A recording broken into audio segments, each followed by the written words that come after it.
પપ્પાએ સાચું કહ્યું. હું કશો જ કામનો નથી. ભગવાને મને એક વુડ પેકર કેમ બનાવ્યો? ત્યાં જ એની પાસે ટીનુ ચકલી આવી કે જે રડી રહી હતી. અરે ચકલી, તું કેમ આમ રડે છે? વર્ષા ઋતુ જલ્દી જ આવવાની હતી. વુડપેકર, મિંકુ અને પિંકુ ચકલીઓ નદી કિનારે બેઠી બેઠી વાતો કરતી હતી. મિંકુ, આપણે કેટલા દિવસોથી મળીએ છીએ. હવે હું ઈચ્છું છું કે તું મારા પપ્પા પાસે મારો હાથ માંગી લે. નહીં તો મારા લગ્ન તે તેમના પસંદના બીજા કોઈ પક્ષી જોડે કરાવી દેશે. સાચું કહું, હું એ જ વિચારતો હતો. હવે તે કીધું જ છે તો આજે સાંજે જ હું તારા પપ્પા સાથે વાત કરું છું.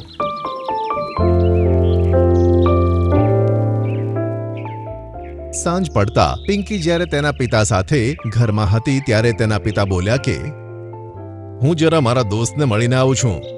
તું ઘરનું બરાબર ધ્યાન રાખજે. પપ્પા, તે મારે તમને કંઈક કહેવું હતું. હા બોલ. એમાં આટલી ખચકાય છે કેમ? કોઈ તમને મળવા આવવાનું છે. તમે ક્યાંય ના જશો. તેણે કીધું એટલે તેના પપ્પા ત્યાં જ રોકાઈ ગયા. થોડી વાર પછી મિંકુ એમના ઘરે આવ્યો. નમસ્તે પપ્પાજી. નમસ્તે. પપ્પાજી, હું અને પિંકી એકબીજાને ખૂબ પ્રેમ કરીએ છીએ. મારે તેની સાથે લગ્ન કરવા છે. આ વાત પર પિંકી જ્યારે ચૂપ રહી ત્યારે તેના પિતા સમજી ગયા કે તે સાચું કહે છે. સારું, તો બતાય તું શું કામ કરે છે અને કેટલું કમાય છે? મિંકુ વિચારમાં પડી ગયો. તેને તો ખબર જ ન હતી કે તેને આવા પ્રશ્નો પૂછવામાં આવશે. બોલ, ચૂપ કેમ થઈ ગયો? જી, અત્યારે તો કશું કામ નથી કરતો. બસ માતા પિતા સાથે કાળી પહાડીના જંગલમાં રહું છું. તો તું લગ્ન કરીને મારી છોકરીને કેવી રીતે રાખીશ? મને બતાવ તો. હવે મિંકુને વાતની ખબર પડવા લાગી અને તેના મોઢામાંથી કોઈ જ જવાબ ન નીકળ્યો. એક વુડપેકરને માત્ર લાકડામાં કાણું કરતા આવડે, એના સિવાય કશું જ નહીં. અને તે કામ કરીને ક્યારેય પૈસા નથી કમાવી શકતા. તેથી મારી છોકરી સાથે લગ્ન કરવાના સપના છોડી દે. આ સાંભળી મિંકુ અને પિંકુ બંને ઉદાસ થઈ ગયા. મિંકુ ત્યાંથી નીકળ્યો અને નદી કિનારે એક ઝાડ પર બેસીને રડવા લાગ્યો. પપ્પાએ સાચું કહ્યું. હું કશો જ કામનો નથી. ભગવાને મને એક વુડ પેકર કેમ બનાવ્યો? ત્યાં જ એની પાસે ટીનુ ચકલી આવી કે જે રડી રહી હતી. અરે ચકલી, તું કેમ આમ રડે છે? વરસાદની ઋતુ તો અમારા જેવા પક્ષીઓને રોવડાવવા જ આવે છે. હું તેના કારણે જ રોઉં છું. બતાય, તને શું તકલીફ છે? મારા જેવા પક્ષીઓના માળાઓ શિયાળો અને ઉનાળાની ઋતુ તો સહન કરી શકે, પણ ચોમાસામાં તે તૂટી જ જાય છે. અને પોતાના ઘરને તૂટતા જોઈને કોણ ના રડે? હા, એ વાત તો છે. માળો ખૂબ જ મુશ્કેલીથી બને છે અને તૂટવામાં એક વાર પણ નથી લાગતી. જો તેવું હોત કે અમારા જેવા નાના પક્ષીઓ માટે કોઈ એવું ઘર બજારમાં મળે જેમાં અમે શિયાળો, ઉનાળો, ચોમાસું બધી જ ઋતુ શાંતિથી રહી શકીએ. ત્યાં જ નારિયેળના ઝાડમાંથી એક નારિયેળ નીચે પડ્યું. બંનેની નજર તેના પર પડી. આટલું મોટું નારિયેળ આટલી ઊંચાઈથી પડ્યું તો પણ ન તૂટ્યું. કદાચ મારો માળો પણ આટલો જ મજબૂત હોત. આ સાંભળી મિંકુને ખબર નહીં શું વિચાર આવ્યો અને તે નીચે જઈને નારિયેળ પાસે ગયો અને પછી નારિયેળની વચ્ચોવચ ચાંચ મારવા લાગ્યો. તેથી નારિયેળમાં કાણું પડ્યું અને તેમાંથી પાણી નીકળી ગયું. કદાચ આ નારિયેળથી તે કામ થઈ શકે છે કે જેના વિશે ટીનુ ચકલી કહેતી હતી. બસ પછી શું, મિંકુ વુડપેકર પછી પોતાની પસંદગીનું કામ કરવા લાગ્યો અને સતત નારિયેળની અંદર ચાંચ મારવા લાગ્યો. આમ કરતા કરતા નારિયેળની અંદર કાણું પડી ગયું. ટીનુ ચકલી, જરા અહીંયા આવ તો. જી મિંકુ ભાઈ, હું આવી ગઈ.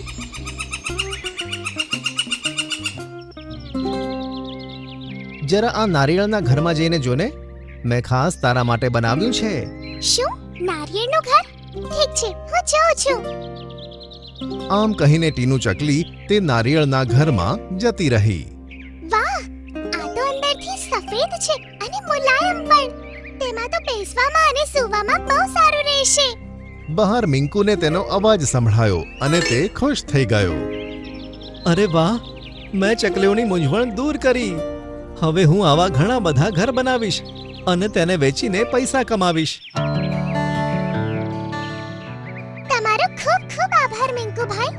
પણ જો આ ઝાડ ઉપર લટકાવવામાં આવે તો જ કોઈ પક્ષી આમાં રહી શકશે, કારણ કે જમીન પર રહેવામાં અમને સંકટ હોય છે. એનો મતલબ છે મારે કંઈક એવું કરવું પડશે કે આ ઘર ઝાડ પર લટકી રહે. એટલામાં ત્યાંથી એક બાજ જતો હતો. મને કંઈ કામ મળી જાય તો મારી પત્નીની સામે જવાની હિંમત કરી શકું. તેણે તો સાફ કીધું છે કે જો નોકરી ના મળે ને તો ઘરે ના આવતો. આવું સાંભળી મિંકુએ તેને બોલાવ્યો અને પોતાની પાસે આવવા કહ્યું. કાલુબાજ, મારી પાસે તારા માટે કામ છે. હું આ પક્ષીઓ માટે નારિયેળનું એક ઘર બનાવું છું.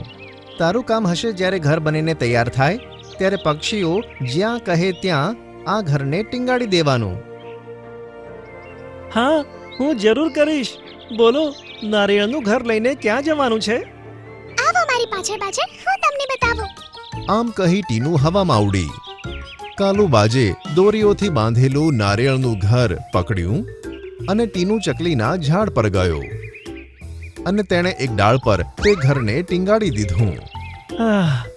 આ કામને કરવામાં તો બહુ સારું લાગી રહ્યું છે. હવે કાલુબાજે મિંકુને ત્યાં નોકરી કરવાનું શરૂ કર્યું. મિંકુ હવે નારિયેળમાં કાણું પાડીને તેને રહેવા લાયક ઘર બનાવતો અને જે કોઈ પણ ગ્રાહક તેને ખરીદીને આવતો, કાલુબાજ તેના ઝાડ પર જઈને તેને લટકાવી દેતો. નારિયેળને મજબૂત લટકાવીને તે પાછો આવી જતો. ધીરે ધીરે હવે મિંકુના બનાવેલા નાળિયેરના ઘર દેખાવા લાગ્યા. વર્ષા ઋતુ આવવા છતાં પણ બધા જ પક્ષીઓ પોતાના ઘરમાં આરામથી રહેવા લાગ્યા અને આમ મિંકુએ ઘણા બધા પૈસા પણ કમાવ્યા. મિંકુએ ફરી હિંમત કરી અને પાછો પિંકીના પપ્પા પાસે પહોંચ્યો. નમસ્તે પપ્પા. નમસ્તે. બોલ, શા માટે આવ્યો છે? ત્યાં જ બાજુમાં રહેતી લાલી ચકલી આવી અને બોલી કે, અરે મિંકુ બેટા, તું અહીંયા કેમ છે? તું લાલી, શું તું આને ઓળખે છે? તેને તો બધા નાના મોટા પક્ષીઓ જાણે છે. જંગલમાં તે પેલા નારિયેળના ઘર જોયા છે જે આજકાલ બધા ઝાડ ઉપર દેખાય છે? હા, જોયા છે. તે બધા જ ઘર આણે બનાવ્યા છે. નાજુક માળા જરાક પવન આવવાથી પણ તૂટી જતા હતા. નાના પક્ષીઓને ખૂબ તકલીફ પડતી હતી. તે જ મુશ્કેલીને સમજીને તેણે નારિયેળના મજબૂત માળા બનાવ્યા જેમાં બધા જ પક્ષીઓ શાંતિથી રહે છે. અને જે પક્ષીઓ પાસે પૈસા નહોતા તેમને આણે ફ્રીમાં ઘર બનાવી આપ્યા છે. ભગવાન તેને હંમેશા ખુશ રાખે. આ સાંભળી પિંકીના પપ્પા મિંકુને આશ્ચર્યથી જોવા લાગ્યા અને આ સાંભળીને તેમને ખુશી પણ થઈ. ખૂબ જ સરસ અને નેક કામ કર્યું છે તે. મેં તને બેકાર સમજ્યો, પણ તું તો કુશળ નીકળ્યો. હું તારાથી ખુશ છું. હા પપ્પા, મેં પિંકી અને મારા રહેવા માટે 4 નારિયેળનું એક ઘર બનાવ્યું છે જેમાં રહેવાથી અમને કોઈ તકલીફ નહીં પડે અને અમારા થનારા બાળકોને. હું કાલે જ તારા લગ્ન પિંકી સાથે કરાવીશ. આ સાંભળી પિંકી અને મિંકુ બંને ખૂબ જ ખુશ થયા. બીજા દિવસે તેમના લગ્ન થયા અને પછી પિંકી અને મિંકુ એક સાથે ખુશી ખુશી રહેવા લાગ્યા. મીઠું એક સારો પોપટ છે. તે હંમેશા લોકોની ભલાઈ માટે મારી મદદ લેતો હતો. તેથી હું તેની બધી જ ઈચ્છા પૂરી કરતો હતો. પણ તું એક લાલચુ જાનવર છે. તે મારી પાસે ચોરી કરાવડાવી. હવે હું તને તેની સજા અપાવીને જ રહીશ.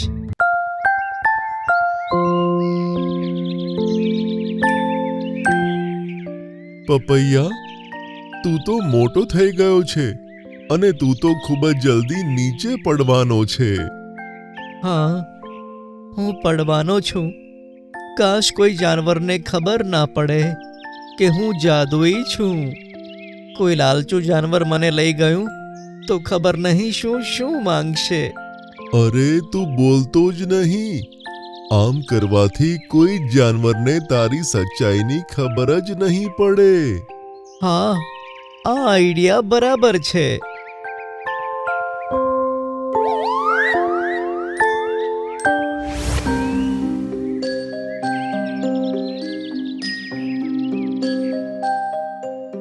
અરે વાહ, મળી ગયું આજનું ખાવાનું. મીઠું જમીન પર ઉતરીને તેની પાસે ગયો.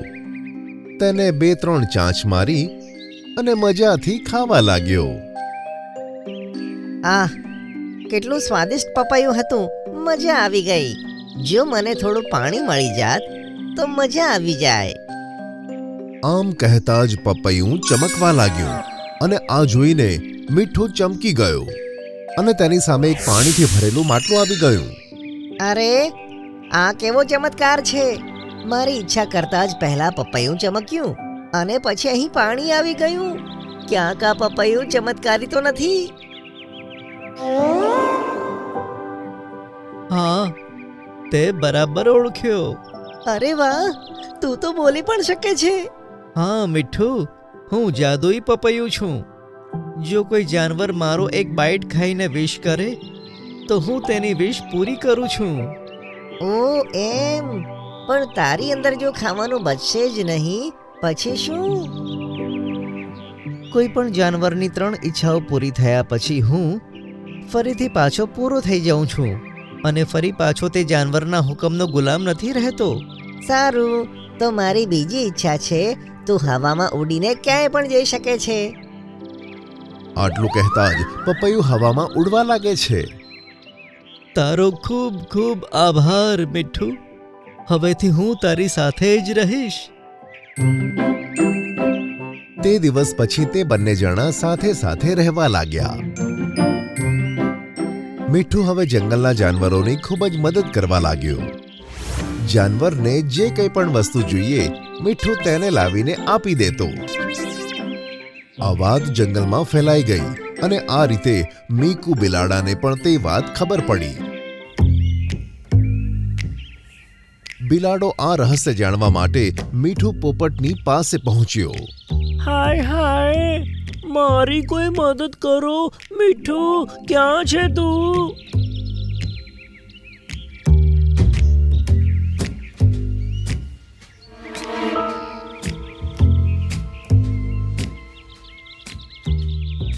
શું વાત છે મીકુ? તું આમ બૂમો કેમ પાડે છે? મીઠું, મારી છાતીમાં ખૂબ જ દુખાય છે. તું મારા માટે કાળી પહાડી પર ઉગેલ ફૂલ લાવી શકે છે? તેની અંદર બધા દુખાવાને ગાયબ કરવાની શક્તિ છે. તેને તડપતો જોઈને મીઠુંને તેની પર દયા આવે છે. તું અહીં જ રોકાજે દોસ્ત, બસ હું હમણાં આવું છું. કહીને મીઠું તેના ઘરની અંદર જતો રહ્યો. બિલાડો પણ ચૂપચાપ તેની પાછળ જઈને જોવા લાગ્યો. મીઠુએ પપૈયાની અંદર એક ચાંચ મારી અને કહ્યું કે, જાદુઈ પપૈયા, મને અત્યારે જ કાળી પહાડી પર ઉગેલ નીલું ફૂલ જોઈએ. આમ કહેતા જ પપૈયું ચમકવા લાગ્યું અને તેની સામે નીલું ફૂલ આવી ગયું. ત્યાં જ બિલાડો અંદર ઘૂસી ગયો. અરે મીકુ, તું અહીંયા? હા, મેં બધું જ જોઈ લીધું છે. આમ કહીને તેણે જલ્દીથી પપૈયાની અંદર એક બચકું ભરીને ખાવાનું ખાધું. એ જાદુઈ પપૈયા, હું જે કહીશ તારે કરવું પડશે. અત્યારે ને અત્યારે તું મારી સાથે ચાલ. આમ કહેતા જ પપૈયું ચમકવા લાગ્યું અને હવામાં અદ્ધર થઈ ગયું. મીકુ, તું આ બરાબર નથી કરી રહ્યો. પપૈયા, તું એની સાથે ના જા. એને મારું બાઈટ ખાઈને ઈચ્છા કરી છે મીઠું, અને મારે તેની ઈચ્છા પૂરી કરવી જ પડશે. મીઠું, જો તે કોઈને કંઈ પણ કહ્યું તો હું આ પપૈયાને ખતમ કરી દઈશ. હવે બિલાડો ત્યાંથી નીકળી ગયો અને પપૈયું પણ તેની સાથે સાથે પાછળ પાછળ નીકળી ગયું. ખબર નહીં આ મીકુ શું કરશે. એ જાદુઈ પપૈયા, આજે જે રીંછે શિકાર કર્યો છે તેને ત્યાંથી ઉઠાવીને અત્યારે ને અત્યારે મારી સામે લાવ. આટલું કહેતા જ પપૈયું ચમકવા લાગ્યું.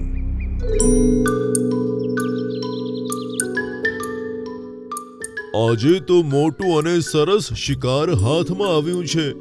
મજા આવી જશે. આમ કહેતા જ જેવો તે માંસમાં પોતાનું બચકું ભરવા જાય છે ત્યાં અચાનક જ માંસ ગાયબ થઈ જાય છે અને તે મીકુ બિલાડાની સામે આવી જાય છે.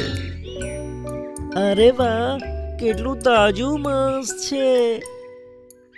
કહીને બિલાડો તેને મજેથી ખાવા લાગ્યો.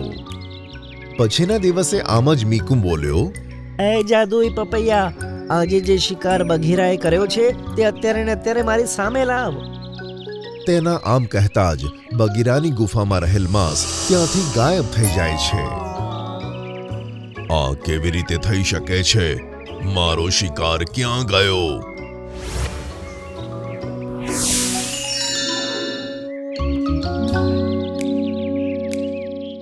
વાહ, આ માંસ તો કાલ કરતા પણ મજેદાર છે.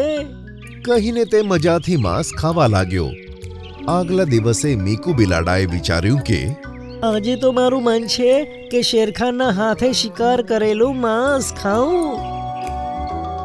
આમ કહીને તેણે પપૈયાને હુકમ આપ્યો. શેરખાને તે દિવસે ભેંસાનો શિકાર કર્યો હતો અને તેને પોતાની ગુફામાં રાખ્યો હતો, પણ તે અચાનક ગાયબ થઈ ગયો અને મીકુ બિલાડાની પાસે પહોંચી ગયો. શેરખાનના ખાવાની ચોરી થવાની વાત હવે આખા જંગલમાં ફેલાઈ ગઈ અને શેરખાને સાંજના સમયે બધાને સભામાં આવવાનો હુકમ આપ્યો.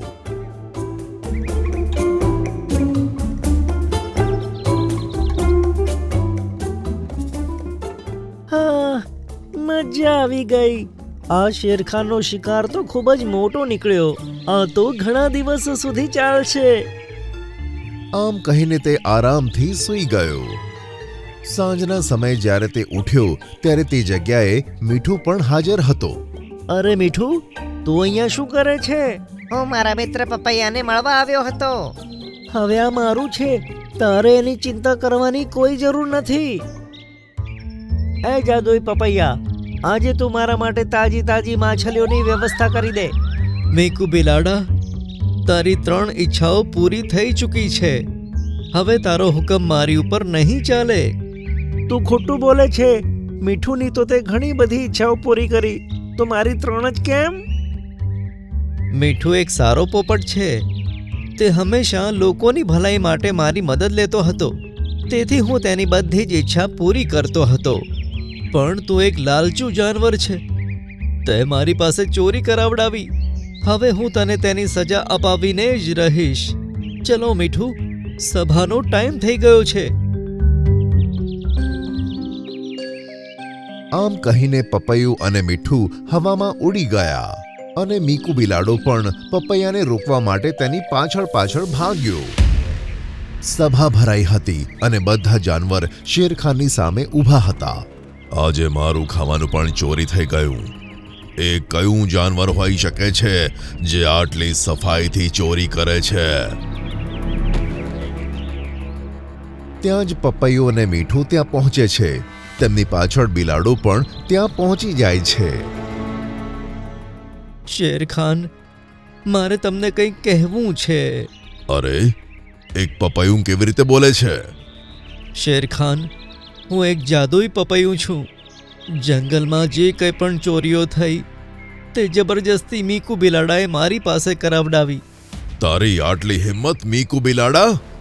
ના શેરખાન, આ ખોટું બોલી રહ્યું છે. જો વિશ્વાસ ના હોય તો બધા તેના ઘરે ચલો. સાંભળીને બધા જાનવર તેના ઘરે પહોંચ્યા. શેરખાને જોયું કે સવારે જે ભેંસાનો તેણે શિકાર કર્યો હતો તેનું જ માંસ બિલાડાના ઘરમાં પડ્યું હતું. આજથી તું 30 દિવસ માટે કાળી ગુફાની અંદર કેદ રહીશ. શેરખાને મીકુ બિલાડાને સજા આપી અને પછી પપૈયાને કહ્યું કે પપૈયા, હવે તું ક્યાં જઈશ? ફરી પાછો કોઈ લાલચુના હાથમાં આવી જઈશ તો તે તારી પાસે ખોટું કામ કરાવશે. હું તો મીઠુંની સાથે જ રહીશ. તે સૌથી સારો છે. હું હંમેશા તેની સાથે જ રહેવા ઈચ્છીશ. સાંભળીને મીઠું ખુશ થઈ ગયો. ચાલો પપૈયા, હવે તો મારા ઘરે ચાલ. પપૈયો મીઠું સાથે તેના ઘરે જતો રહ્યો અને તે દિવસથી પપૈયું અને મીઠું સાથે સાથે રહેવા લાગ્યા.